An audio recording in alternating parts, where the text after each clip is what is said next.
ANI ने मुझ पर प्रेशर डाला कि अगर मैंने 50 लाख रुपए नहीं दिए तो मेरा चैनल डिलीटेड रहेगा। एक सच बोलने वाले क्रिएटर का वीडियो डिलीट हो गया। एक बड़ी मीडिया एजेंसी ने कॉपीराइट क्लेम डाला, पर इस बार बात सिर्फ कॉपीराइट की नहीं है, बात है सिस्टम की, ट्रांसपेरेंसी की और हम सबके डिजिटल राइट की। इस वीडियो में आपको मिलेंगे 5 शॉकिंग फैक्ट्स। पहला, एक क्रिएटर का सच बोलना कैसे उसके अगेंस्ट में केस बन गया। दूसरा, यूट्यूब के कॉपीराइट स्ट्राइक कैसे काम करते हैं। तीसरा, इंडियन कॉपीराइट एक्ट क्या कहता है। चौथा, फेयर यूज का असली मतलब क्या है। और पांचवा, क्रिएटर्स के लिए अब कौन से नए रास्ते खुल गए हैं। हेलो दोस्तों, मैं सौम्या सिंह, स्वागत है आपका फिर एक नई वीडियो में। और आज हम बात करेंगे मोहक मंगल वर्सेस एएनआई केस के बारे में और कॉपीराइट वॉयलेशन के बारे में, जो कुछ समय पहले चर्चा का विषय बना हुआ था। मोहक मंगल एक इंडियन यूट्यूबर है जो पॉलिसी और गवर्नमेंट्स पर एजुकेशनल वीडियोस बनाते हैं। उनके चैनल पर पब्लिक पॉलिसीज और सोशल इश्यूज पर इन डेप्थ और रिसर्च बेस्ड कंटेंट मिलते हैं। एएनआई, एशियन न्यूज इंटरनेशनल, एक प्राइवेट न्यूज एजेंसी है जो पॉलिटिकल, सोशल और नेशनल लेवल पर न्यूज कंटेंट बनाती है। ये agency footage, videos, news clip YouTube और कई प्लेटफॉर्म पर डालती है, जिसका कॉपीराइट सिर्फ एएनआई के पास होता है। यानी विदाउट एएनआई परमिशन उस कंटेंट को कोई भी यूज नहीं कर सकता। डिस्प्यूट तो तब शुरू होता है जब मोहक मंगल ने अपनी वीडियो में एएनआई के कुछ वीडियोस का यूज किया विदाउट एएनआई परमिशन। पहली स्ट्राइक, कोलकाता रेप केस में 16 मिनट की वीडियो पे सिर्फ 11 सेकेंड की वीडियो क्लिप यूज करने पर लगी। और दूसरी स्ट्राइक, ऑपरेशन सिंदूर के 38 मिनट की वीडियो में सिर्फ 9 सेकेंड की वीडियो क्लिप यूज करने पर लगी। अब मोहक सिर्फ एक स्ट्राइक दूर थे अपनी यूट्यूब चैनल को डिलीट होने से देखने के लिए। इसका सीधा मतलब है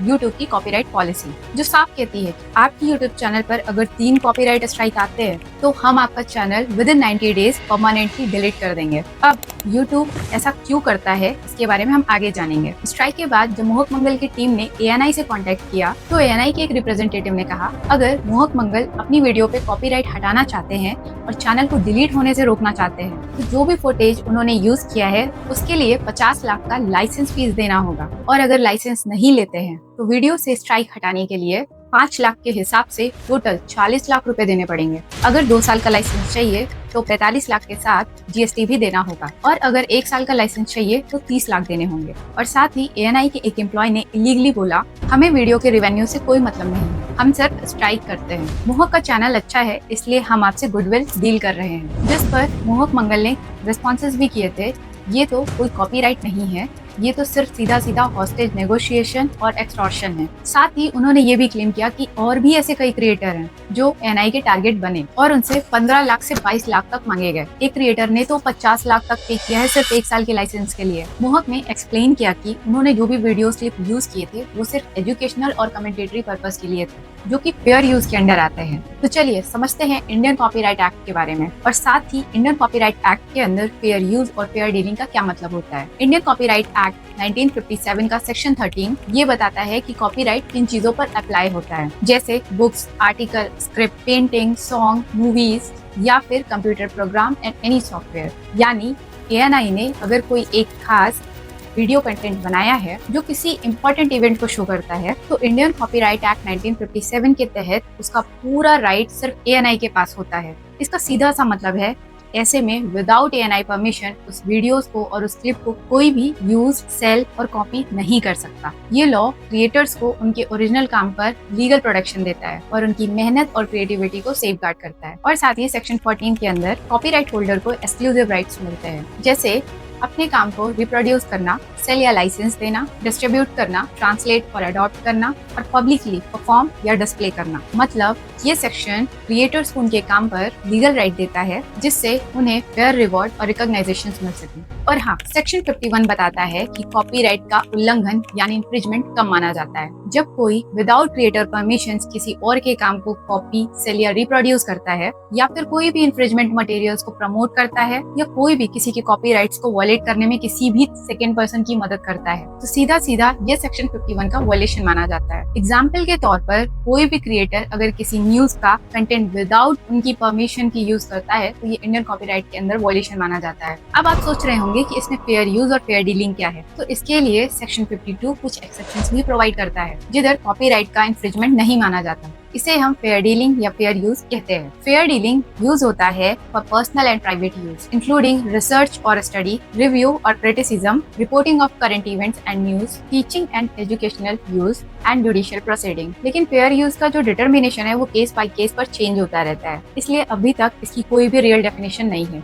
इसमें पर्पस और amount of use, effect on market, ये सारे फैक्टर्स कंसीडर किए जाते हैं। अब ये समझते हैं कि यूट्यूब 3 स्ट्राइक्स देने के बाद चैनल डिलीट क्यों करता है। तो इसका सीधा सा जवाब है इंफॉर्मेशन टेक्नोलॉजी एक्ट सेक्शन 79, जो internet platforms like YouTube, Facebook को सेफ हार्बर देता है। इसका मतलब है अगर कोई वेबसाइट या एप्लीकेशन जैसे यूट्यूब, व्हाट्सएप, फेसबुक खुद से चोरी किया गया हुआ या कोई गलत कंटेंट अपने प्लेटफॉर्म पे नहीं डालते, सिर्फ यूजर्स अपनी वीडियो या फोटोज को डालते हैं, और अगर वो एप्लीकेशन ऐसा सिस्टम बनाकर रखती है जिसमें शिकायत करने का भी ऑप्शन हो और गलत कंटेंट मिलने पर उसे हटाया जा सके, तो उस एप्लीकेशन को कानून के तहत किसी भी तरीके की सजा नहीं दी जा सकती। मतलब साफ है, अगर गलती किसी यूजर की है और वो वेबसाइट उस पर सही समय पर एक लीगल एक्शन ले लेती है, तो यहाँ पर वेबसाइट की कोई जिम्मेदारी नहीं होगी। यही बात आईटी एक्ट का सेक्शन 79 कहता है। यूट्यूब एक ऐसा सिस्टम इस्तेमाल करता है जिसे कंटेंट आईडी कहते हैं। इसके जरिए कॉपीराइट ऑनर अपने कंटेंट की पहचान कर सकते हैं और उस पर इंफ्रिंजमेंट का दावा भी कर सकते हैं। और अगर किसी और की वीडियो में उनका कॉपी किया हुआ कंटेंट मिलता है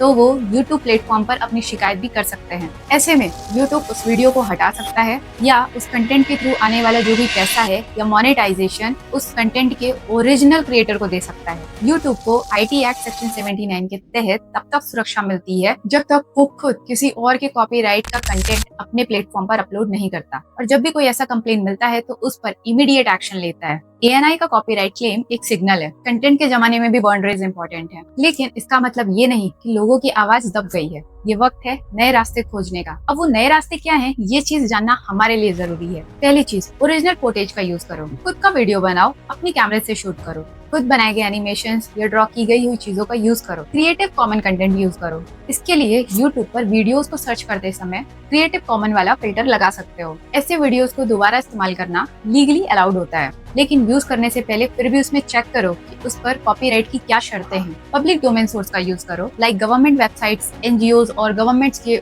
ओल्ड वीडियोस जिनका कॉपीराइट खत्म हो चुका है। इन्हें कोई भी फ्री में यूज कर सकता है। किसी भी न्यूज कंटेंट पर अपनी कमेंट्री दो, यानी उसमें थोड़ा सा ट्रांसफॉर्मेटिव यूज करो। डायरेक्टली किसी भी न्यूज का कंटेंट कॉपी मत करो। आप उस पर अपने सजेशंस दे सकते हो, उसे एक्सप्लेन कर सकते हो और उस कंटेंट को एनालाइज कर सकते हो, लाइक इस न्यूज का क्या मतलब है और इसका सोसाइटी पर क्या असर पड़ सकता है। जब आप किसी भी कंटेंट को ट्रांसफॉर्म करते हो तब वो फेयर यूज और फेयर डीलिंग माना जाता है। बस ध्यान रहे, सिर्फ पूरा वीडियो डायरेक्टली कॉपी कर लेना और उसमें किसी भी तरीके का ट्रांसफॉर्म और मॉडिफिकेशन ना करना, और साथ ही किसी भी मटेरियल को कॉपी करने पर उस रियल ऑनर को उसका क्रेडिट ना देना, ये कॉपीराइट का वायलेशन माना जाता है। अब सवाल ये आता है कि कोई भी आम जनता, बिजनेसमैन या क्रिएटर्स कॉपीराइट से कैसे बचे। तो सिंपल सी बात है, कॉपीराइट से बचने के लिए आप सिर्फ 5 चीजों को ध्यान में रख सकते हैं। पहला, हमेशा सोर्स चेक करो कि आप जिस कंटेंट को यूज कर रहे हो वो किसी और का रजिस्टर्ड वर्क है या नहीं।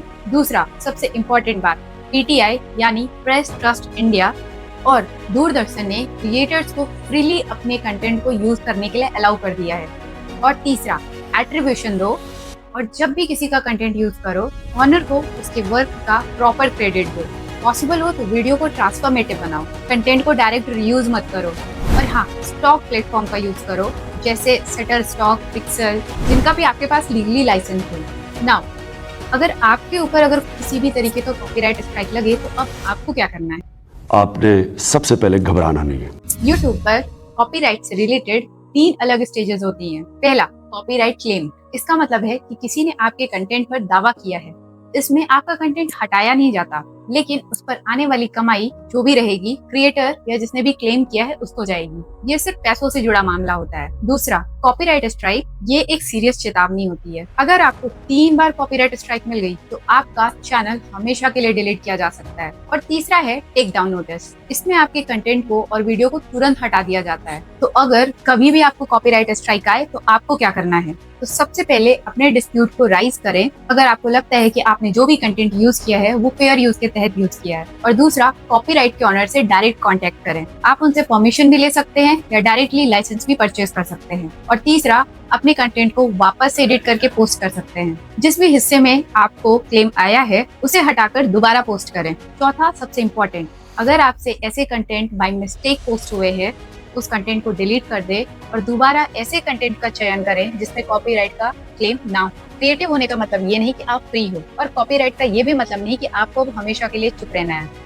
सभी क्रिएटर्स के पास अपनी बात को कहने का हक है, बस जरूरत है स्मार्ट और लीगल तरीके से काम करने की। अगर आप एक कंटेंट क्रिएटर हैं या बिजनेस को चला रहे हैं, इस वीडियो को जरूर शेयर करें ताकि और भी लोग कॉपीराइट में होने वाली मिस्टेक को समझ सकें। अगर आपको ये वीडियो पसंद आई हो तो लाइक, शेयर और चैनल को सब्सक्राइब करना ना भूलें। आपका कंटेंट हमेशा सेफ हो, ये हमारा मिशन है। अगर आपके पास कॉपीराइट से रिलेटेड किसी भी तरीके का कोई कंफ्यूजन है तो कमेंट बॉक्स पे कमेंट करें, और आप डायरेक्टली इंस्टाग्राम पर डीएम भी कर सकते हैं। हम पूरी कोशिश करेंगे आपकी मदद करने की।